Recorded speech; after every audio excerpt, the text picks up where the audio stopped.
Welcome back, everyone. Auditors are revealing some issues they found in the Washoe County's Department of Alternative Sentencing. Now, in the 4 o'clock newscast, we looked into the Sober 24 program, but now we're digging deeper into the department as a whole. Jaden Urban joins us here in the studio after looking into the findings. And Jaden, what did you learn?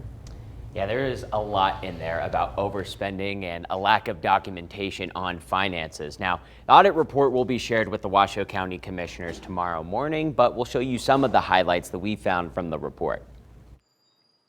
Before we dig into the audit report, the Washoe County Department of Alternative Sentencing has had a lot happen. The county confirmed there is an investigation by the Secret Service, but couldn't tell us why. The Sober 24 program, a drug and alcohol monitoring program, was closed on March 3rd and 4th. The chief of the Department on Alternative Sentencing resigned on March 3rd. The county says he didn't give a reason why. The initial audit report, done by the county's internal audit division, dates back to April. One of the first findings was the use of the county fleet vehicles. The report states officers would routinely take home cars, adding more to expenses. It also says officers who do not have the citation writing authority or giving them out anyways. In regard to funding concerns, there were a lot. One centered around workers not filling out time cards correctly and using the travel to and from work. Another finding included invoices that were filed in the incorrect fiscal year. Further in the report, it states that the purchase order for the fiscal year was almost $100,000 more than the approved amount. Another concern the division saw was that there was no formalized process for what was ordered and paid for goods and services. The report says this can lead to financial misstatements and inefficiencies. One of the other findings included that the department was forecasted to go over its budget for the fiscal year for the 3rd year in a row. The auditors also shared that there were inconsistencies in pricing for similar services. The report also included a look into management. The first portion saying that there was a lack of external management in key operational areas. The report shared there were a redundancy in services. There were also a ton of recommendations that were listed for each of the findings where the department and the county could help turn the tides. The division says that the report was shared with the department, who they say are working on ways to implement the changes.